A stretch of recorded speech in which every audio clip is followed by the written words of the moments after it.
सब धर्म प्रेमी सज्जनों को राम राम। आज पुत्रदा एकादशी का व्रत है, तो मैं अपने YouTube पर इस व्रत की कथा आपको सुनाने जा रहा हूँ। आप इस व्रत की कथा को सुनिए और हमारे इस YouTube चैनल को सब्सक्राइब कीजिए। एकादशी व्रत का महत्व। इस पावन दिन व्रत रखने से सभी तरह के पापों से मुक्ति मिल जाती है। इस व्रत को करने से व्यक्ति की सभी मनोकामनाएं भी पूरी होती है। यह व्रत जो आज की एकादशी है, पौष शुक्ल एकादशी, उसको पुत्रदा एकादशी के नाम से जाना जाता है और यह व्रत संतान प्राप्ति के लिए रखा जाता है। इस व्रत को करने से निसंतान दंपति को संतान की भी प्राप्ति होती है। धार्मिक मान्यताओं के अनुसार एकादशी का व्रत रखने से मृत्यु के बाद मोक्ष की प्राप्ति होती है। पौष शुक्ल एकादशी यानी पुत्रदा एकादशी व्रत कथा। महाराज युधिष्ठिर ने पूछा, हे भगवान, आपने सफला एकादशी का महात्म्य बताकर बड़ी कृपा की। अब कृपा करके यह बतलाइए कि पौष शुक्ल एकादशी का क्या नाम है, उसकी विधि क्या है और उसमें कौन से देवता का पूजन किया जाता है। भक्तवत्सल भगवान श्री कृष्ण बोले, हे राजन, इस एकादशी का नाम पुत्रदा एकादशी है। इसमें भी नारायण भगवान की पूजा की जाती है। इस चर और अचर संसार में पुत्रदा एकादशी के व्रत के समान दूसरा कोई व्रत नहीं है। इसके पुण्य से मनुष्य तपस्वी, विद्वान और लक्ष्मीवान होता है। इसकी मैं एक कथा कहता हूँ, सो तुम ध्यानपूर्वक सुनो। भद्रावती नामक नगरी में सुकेतुमान नाम का एक राजा राज्य करता था। उसके कोई पुत्र नहीं था। उसकी स्त्री का नाम शैव्या था। वह निपुत्री होने के कारण सदैव चिंतित रहा करती थी। राजा के पितर भी रो रो कर पिंड लिया करते थे और सोचा करते थे कि इसके बाद हमको कौन पिंड देगा। राजा को भाई, बांधव, धन, हाथी, घोड़े, राज्य और मंत्री, इन सब में किसी से भी संतोष नहीं होता था।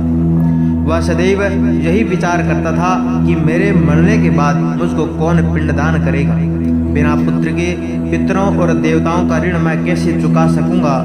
जिस घर में पुत्र न हो उस घर में सदैव अंधेरा ही रहता है। इसलिए पुत्र उत्पत्ति के लिए प्रयत्न करना चाहिए।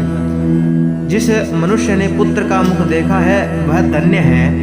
उसको इस लोक में यश और परलोक में शांति मिलती है, अर्थात उनके दोनों लोक सुधर जाते हैं। पूर्व जन्म के कर्म से ही इस जन्म में पुत्र, धन आदि प्राप्त होते हैं। राजा इसी प्रकार रात दिन चिंता में लगा रहता था। एक समय तो राजा ने अपने शरीर को त्याग देने का निश्चय किया, परंतु आत्मघात को महान पाप समझकर उसने ऐसा नहीं किया। एक दिन राजा ऐसा ही विचार करता हुआ अपने घोड़े पर चढ़कर वन को चल दिया तथा पक्षियों और वृक्षों को देखने लगा। उसने देखा कि वन में मृग, व्याघ्र, शुअर, सिंह, बंदर, सर्प आदि सब कर रहे हैं। आदि हाथी अपने बच्चों और हथिनियों के बीच घूम रहा था। है इस वन में कहीं तो गिद्ध अपने कर्कश स्वर में बोल रहे हैं, कहीं उल्लू ध्वनि कर रहे हैं। वन के दृश्यों को देखकर राजा सोच विचार में लग गया। इसी प्रकार आधा दिन बीत गया। वह सोचने लगा कि मैंने कई यज्ञ किए, ब्राह्मणों को स्वादिष्ट भोजन से तृप्त किया, फिर भी मुझको दुख प्राप्त हुआ, क्यों? राजा प्यास के मारे अत्यंत दुखी हो गया और पानी की तलाश में इधर उधर फिरने लगा। थोड़ी दूर पर राजा ने एक सरोवर देखा। उस सरोवर में कमल खिले थे तथा सारस, हंस, मगरमच्छ आदि विहार कर रहे थे। उस सरोवर के चारों तरफ मुनियों के आश्रम बने हुए थे। उसी समय राजा के दाहिने अंग फड़कने लगे। राजा शुभ शकुन समझकर घोड़े से उतरकर मुनियों को दंडोत प्रणाम करके बैठ गया। राजा को देखकर मुनियों ने कहा, हे राजन, हम तुमसे अत्यंत प्रसन्न हैं। तुम्हारी क्या इच्छा है सो कहो। राजा ने पूछा, महाराज आप कौन हैं और किस लिए यहाँ आए हैं, कृपा करके बताइए। मुनि कहने लगे कि हे राजन, आज संतान देने वाली पुत्रदा एकादशी है। हम लोग विश्व देव हैं और इस सरोवर में स्नान करने के लिए आए हैं। यह सुनकर राजा कहने लगा कि महाराज मेरे भी कोई संतान नहीं है। यदि आप मुझ पर प्रसन्न हैं तो एक पुत्र का वरदान दीजिए। मुनि बोले, हे राजन, आज पुत्रदा एकादशी है, आप अवश्य ही इसका व्रत करें। भगवान की कृपा से अवश्य ही आपके घर में पुत्र होगा। मुनि के वचनों को सुनकर राजा ने उसी दिन एकादशी का व्रत किया और द्वादशी को उसका पारण किया। इसके पश्चात मुनियों को प्रणाम करके महल में वापस आ गया। कुछ समय बीतने के बाद रानी ने गर्भ धारण किया और 9 महीने के पश्चात उनके एक पुत्र हुआ।